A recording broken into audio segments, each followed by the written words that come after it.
इसके बाद उसका एक दृष्टांत देते हैं। जैसे अभी 4 दानों के दृष्टांत दिए थे, वैसे ही अब पूजा का उदाहरण देते हैं। अर्हच्चरण सपर्य महानुभावं महात्मनाम् अवदत् भेकः प्रमोदमत्त कुसुमीनैकेन राजगृहे।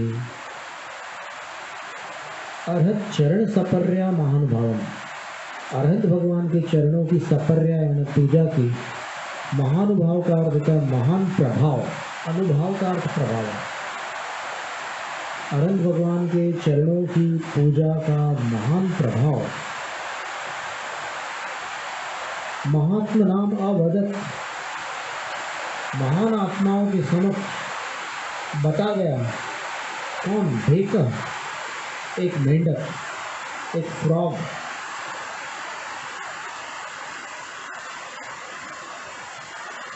कैसा फ्रॉग? प्रमोद मत, खुशी से पागल था वो कि मैं तीर्थंकर की पूजा करने जाऊंगा, इतना खुश था। और जगह कौन सी थी? राजगृह, राजगृह नामक नगरी थी। और उसने ये काम कैसे किया? एकेन कुसुमेन, एक कुसुम के द्वारा उसने बड़े बड़े समोसरण में विराजमान देव, मानव और सबके समक्ष ये बता दिया कि भगवान की पूजा का महत्व क्या होता है, प्रभाव क्या होता है।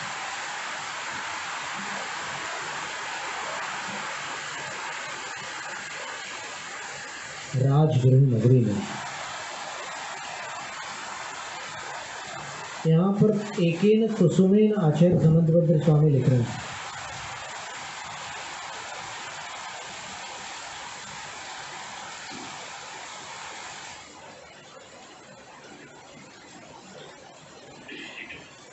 उन्होंने एकेन कुसुम दलेन नहीं लिखा है। कुछ लोग बोलते हैं कि मुंह में पाखड़ी दबा करके जा रहा था और हाथी के पांव के नीचे आ गया। ये मुंह में पाखड़ी दबाकर चला जा रहा था, ऐसा पूर्वाचार्यों का कथन नहीं है।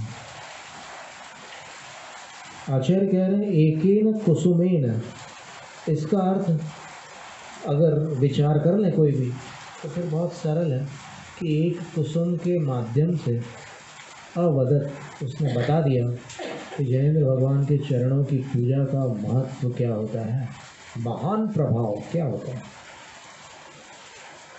भेको मंडूक प्रमोद मत्तो विशिष्ट धर्मानुरागेण हृष्ट। अब उसकी टीका आचार्य प्रभाचंद्र स्वामी करते हुए लिख रहे हैं कि भेक का अर्थ होता है मंडूक, प्रमोद मत्त, प्रमोद मत्त का अर्थ लिखा है विशिष्ट धर्मानुरागेण हृष्ट, विशिष्ट धर्मानुराग से हर्षित, हृष्ट खुश, प्रसन्न। अवदत कथितवान, बता गया। किम इत्यादि, क्या बताया उसने मेंढक ने? अर्हद इत्यादि, अर्हदश्चरणों, अर्हद चरणों तयोः सपर्या पूजा। अर्हद भगवान के चरण को अर्हद चरण कहते हैं, उनकी सपर्या अर्थात पूजा।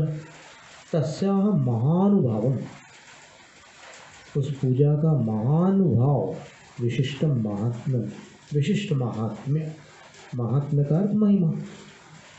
अरहंत के चरणों की पूजा की विशेष महिमा एक मेंढक ने बताई। केशाम अवदत, किनको बताई? महात्मा नाम भव्य जीवाना, बड़े बड़े भव्य जीव जो समावसरण में थे सम्यक दृष्टि, उनको बताई। केन कृत्वा, कैसे करके बताई? कुसुमेन एकेन, एक फूल के द्वारा। क्व, कहाँ?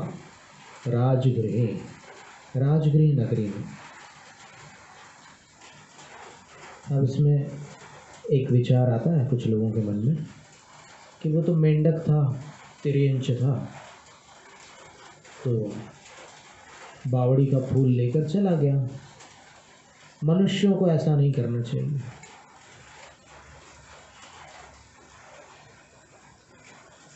मनुष्यों को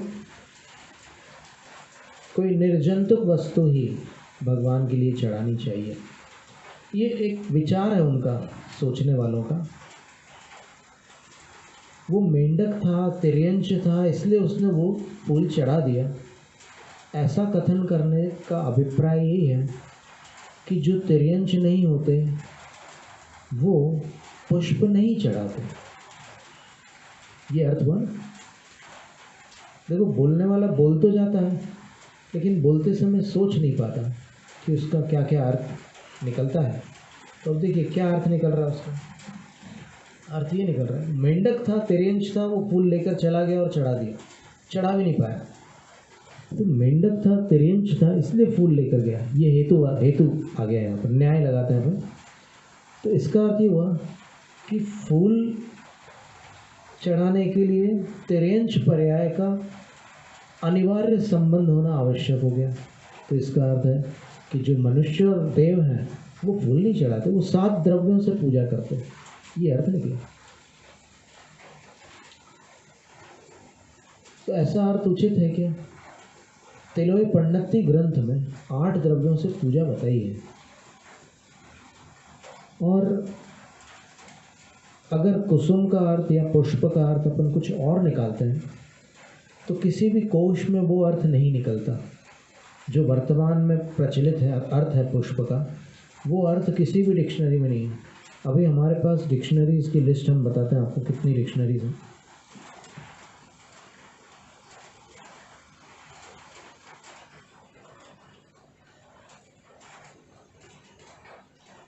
नाइन्टी 92 डिक्शनरीज हैं हमारे पास। और जैनेन्द्र सिक्स सिद्धांत कोश अलग है। कहीं भी पुष्प का अर्थ रंगे हुए चावल नहीं है। केवल एक उमा स्वामी श्रावकाचार्य में लिखा है कि पुष्प न मिले तो फिर चावलों को पीला रंग करके उनमें पुष्प की परिकल्पना करके फिर चढ़ा लो। तो अब ऐसा हो गया कि पुष्प मिलने पर भी उससे इतनी प्रीति हो चुकी है कि वो छूटती नहीं। वो एक कानून बन चुका है। और फिर उसके लिए फिर तर्क भी आ गए। क्या होता है कि जब कोई बात पुष्ट करनी होती है अपने को, जिसका फेवर लेना होता है, तो फिर अपन लॉजिक लगाते हैं अनेक अनेक प्रकार के। भले वो लॉजिक काम न करते हो, बहुत सारे ऐसे तर्क हैं जो एक भारी जैन समूह को दिए जाते हैं, पर विचार न करने के कारण उनको वो तर्क संगत प्रतीत होते हैं। वो अविचारित रम्य है वो तर्क। इसका अर्थ होता है कि जब तक विचार न करो तब तक बहुत प्रिय लगते हैं वो तर्क। क्या ज़बरदस्त तर्क दिया, ऐसा लगता है। और अगर विचार करो तो फिर लगता है कि ये तो बिल्कुल खोखले तर्क है, कोई इसमें दम नहीं है। जैसे अभी एक बार दक्षिण भारतीय कोई महासभा है, उसका कोई अधिवेशन हुआ था, तो वहाँ पर एक विद्वान ने कहा था कि मैं जैन हूँ, पैदाइशी जैन था, लेकिन फिर भी मेरी रुचि नहीं थी जैन धर्म पे। और मेरे परिवार के लोग भी अच्छे विद्वान लोग थे, पर मेरा मन ही नहीं था उसमें, मुझे वहाँ अच्छा ही नहीं लगता था।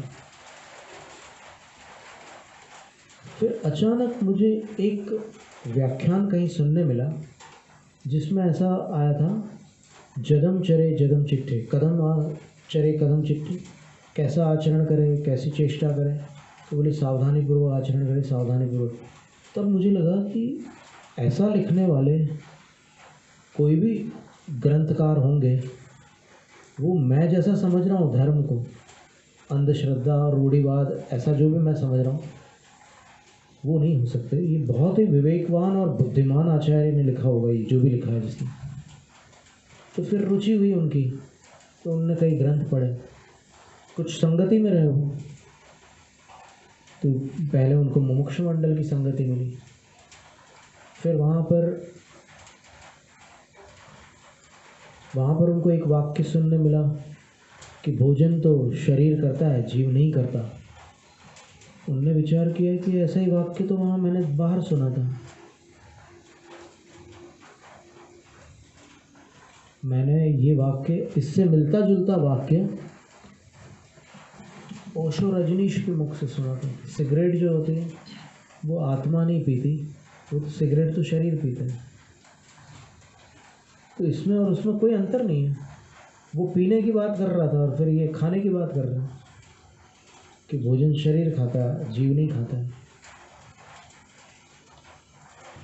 तो फिर उनका मन थोड़ा सा वहाँ से डगमगा गया कि ये यहाँ मज़ा नहीं आएगा, ये बात जम नहीं रही। फिर उन्होंने उनको छोड़ करके फिर एक दूसरा वर्ग है, उनके साथ रहना प्रारंभ किया। तो उनके साथ रहते रहते उन्होंने ये सीखा कि जिस मूर्ति के चरणों में फूल हो वो मूर्ति नमस्कार के योग्य नहीं होती। जिस मूर्ति के चरणों में वो चंदन वगैरह लगा हो वो भी रागी श्रृंगारी प्रतिमा होती है। तो फिर ये सारी चीज़ें उन्होंने सीखी वहाँ पर। एक पूरा समूह है जो ऐसे मान्यताओं से भरा हुआ है। देखो उन समूह वालों के प्रति तो हमारा कोई वो नहीं है, कोई कषाय भाव या कोई ऐसा भाव नहीं है। सिर्फ हम ये उनसे एक गुजारिश कर सकते हैं कि वो शास्त्र को देख लें, अपने आप उनका समाधान हो जाएगा। किसी और से समझना क्यों चाहते हैं, खुद समझ लेना। किसी और से समझने की प्रक्रिया हमेशा जटिल होती है। कोई बात आपको बुरी लग गई, फिर टेंशन हो गया, तो वहाँ से भागोगे कहीं दूसरी जगह और भटकते रहोगे। आप शास्त्र खोल करके पढ़ लो क्या लिखा है शास्त्रों में, और एक भी डिक्शनरी बता दो जिसमें पुष्प का अर्थ कुछ और होता हो। और जिस ग्रंथ में पुष्प को पीले फूल बताया है, पीले चावल बताया है, उस ग्रंथ की एक भी बात उनको मान्य नहीं है। सिर्फ पीले चावल वाली बात मान्य है। उस ग्रंथ में जो पंचामृत का वर्णन है वो मान्य नहीं है। उस ग्रंथ में अन्य अन्य दुनिया का वर्णन है वो कुछ भी मान्य नहीं है। सिर्फ पीले चावल वाली बात मान्य है। ये कैसी मान्यता है, सोचने की बात है। इस मान्यता को क्या अपन श्रद्धा कह सकते हैं? नहीं। और उसमें ये भी लिखा है कि फूल को अगर ऐसे आधा तोड़ते हैं तो फिर पाप लगता है। तो अब आधा तोड़ने के बारे में लिखा है उसमें, वो प्रचार ऐसा होता है कि फूल तोड़ते हैं तो पाप लगता है। कुछ लोगों ने ऐसे प्रचार कर दिया, तो उसमें फूल के ऐसे टुकड़े कर देने से पाप लगता है। ये सारी बातें चलते रहती है। अब इस पंथवाद का अंत तभी संभव है जब लोग तंग आ जाए उससे, और तंग आकर के आगम की शरण में आ जाए। क्योंकि आप पंथवादियों की शरण में जब तक जाओगे तो फिर वो आपको अपनी धारणा आपके ऊपर थोपेंगे तर्कों से। वो आगम नहीं बताते, और आगम बताते भी हैं तो फिर उसका अर्थ सम्यक नहीं निकालते। जैसे एक आगम उदाहरण दिया कि देखो देवियाँ अभिषेक नहीं करती बोली। नंदीश्वर भक्ति के श्लोक पढ़ कर सुना दिया उन्होंने अपने विवेचन में कि देवियाँ अभिषेक नहीं करती। देखो मैं प्रमाण देता हूँ, और प्रमाण दिया वो भी फर्जी दिया, फ्रॉड। प्रमाण क्या दिया? सौधर्म स्नपन कर्तृता मापन्ना। सौधर्म इंद्र अभिषेक करता है नंदीश्वर में। तो उस प्रमाण से तो भले मनुष्य ये सिद्ध हो रहा है कि सौधर्म इंद्र के अलावा कोई अभिषेक नहीं करता। आप क्या सिद्ध करने बैठ गए कि महिलाएं अभिषेक नहीं करती, देवियां अभिषेक नहीं करती? जो प्रमाण आप दे रहे हो उस प्रमाण से तो सौधर्म इंद्र के अलावा एक भी इंद्र अभिषेक नहीं करता। तो कितना बड़ा फ्रॉड हो गया ये, है ना? प्रमाण दे रहे हो तो कम से कम ढंग के प्रमाण दो ना। आप अगर सबूत दे रहे हो कि देवियां अभिषेक नहीं करती तो फिर सही सबूत दो ना। आप तो ऐसा सबूत दे रहे हो कि उसमें तो इंद्र भी अभिषेक नहीं करते, अकेला सौधर्म इंद्र अभिषेक करता है। ये मान्य है क्या आपको? और अगर सिर्फ सौधर्म इंद्र अभिषेक कर रहा है आपके प्रमाण के अनुसार, तो फिर इस धरती पर जो सौधर्म इंद्र की बोली लेगा वही अभिषेक करेगा, और बाकी सबको लाइन में खड़ा रखना बाहर। कोई अंदर घुसेगा नहीं, अकेला वो अभिषेक करेगा। ये मान्य है आपको?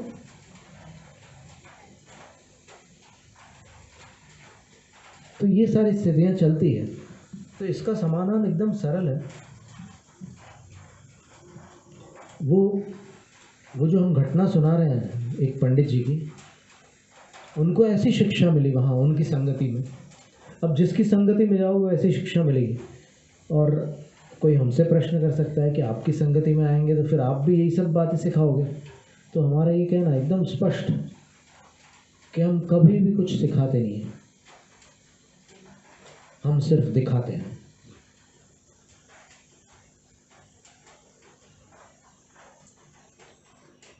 सामने वाले के पास क्या बुद्धि नहीं है? देखकर सीख ले, अपने विवेक से सीखे।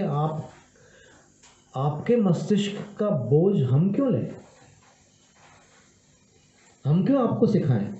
हम आपको दिखा रहे हैं आगम में क्या है, और आपको मानना है तो मानो, ना मानना हो तो हमारा क्या बिगड़ रहा है?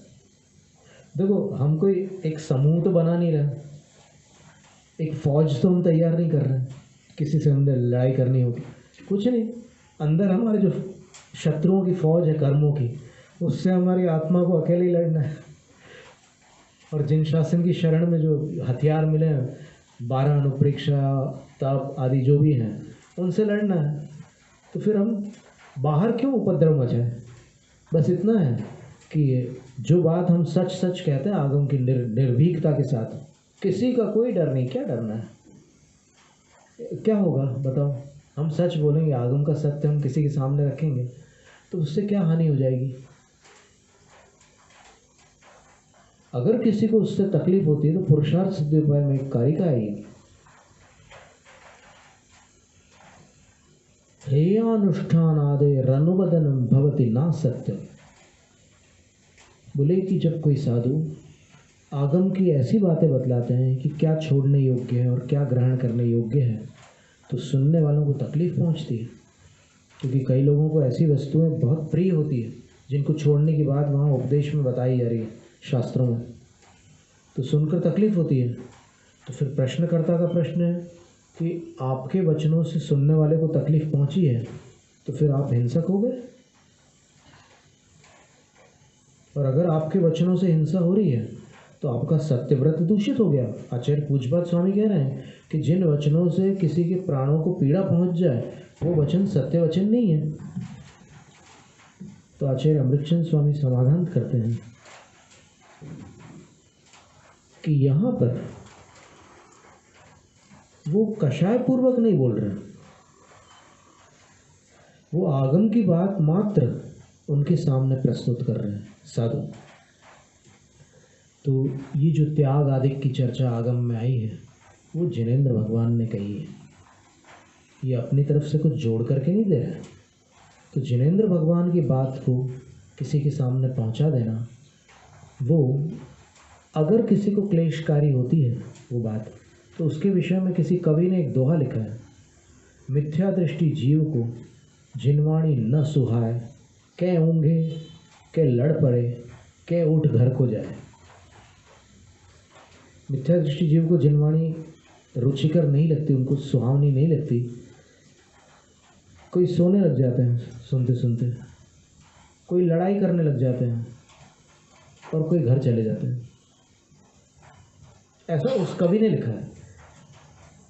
और आचार्य अमृतचंद सूरी कह रहे हैं कि ये असत्य वचन नहीं है, पर प्रायश्चित शास्त्रों में बड़े लोगों के मुख से सुना है, और फिर श्लोक भी हमने देखा हुआ है कि अगर किसी साधु के वचन से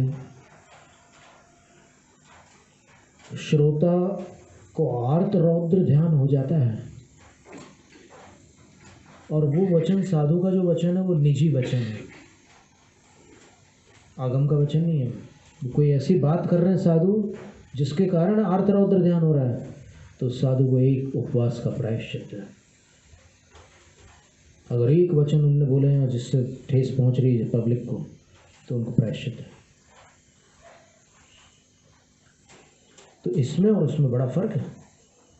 यहाँ पर आगम की बात को सुनकर जिसको तकलीफ हो रही है वो अपने मिथ्या दृष्टिपने को सिद्ध कर रहा है, प्रमाणित कर रहा है, क्योंकि सम्यक दृष्टि जीव को आगम की बात सुनकर कभी तकलीफ हो ही नहीं सकती, हो ही नहीं सकती, क्योंकि उसको अपने आराध्य के वचन सुनने मिल रहे हैं, उसको तो हर्ष होगा। तो उसको तकलीफ कहाँ से हो सकती है। तो यहाँ पर एकेन कुसुमे ने लिखा है, इसलिए वो पाखुड़ी वाली बात को आज के बाद हमेशा के लिए कहीं फेंक देना समुद्र में, या कहीं भी जहाँ वो ठीक लगे आपको। वो किसी काम की नहीं, वो बात बकवास, असत्य। अब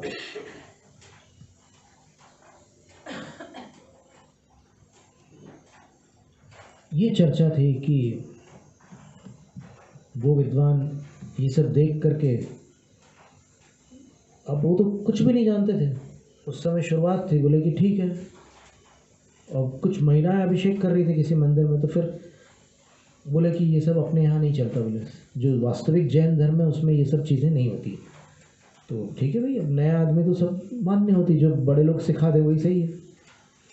पर उसके बाद क्या हुआ कि जब उनने इतिहास देखा तो गुल्ले का अज्जी ने अभिषेक किया था, गोमटेश्वर बाहुबली का, और वो भी एक ऐसे आचार्य के सामने जिनकी एक भी बात आज तक कोई विद्वान या साधु अस्वीकार नहीं कर सके, नेमिचंद्र सिद्धांत चक्रवर्ती। और सबकी अनुमोदना पूर्वक वो अभिषेक हुआ था, और फिर आज तक वो इतिहास है। गुल्ले का अज्जी की मूर्ति बनी हुई है, और जो कलश उन्होंने पकड़ा है वो कलश ऐसे नहीं पकड़ा पड़गान के समय पकड़ने जैसे, वो कलश ऐसे पकड़ा है। ऐसे जो कलश पकड़ा जाता है वो धारा करते समय पकड़ा जाता है। तो उस मुद्रा से भी, वो कलश पकड़ने की जो मुद्रा है उससे भी ये बात प्रमाणित हो रही है। तो फिर उनको लगा कि इन लोगों ने मुझे झूठ बोला, मुझे गुमराह किया। फिर वो लोग उनको वहाँ ले गए, एक बोले कि हमारे एक बड़े आचार्य हैं, चलो उनके पास ले चलते हैं और देखो कैसी दीक्षा होती है। तो फिर दीक्षा का कार्यक्रम था। 31 मार्च सन 1988 का दोपहर का समय था, सोनागिरी में दीक्षा हो रही थी।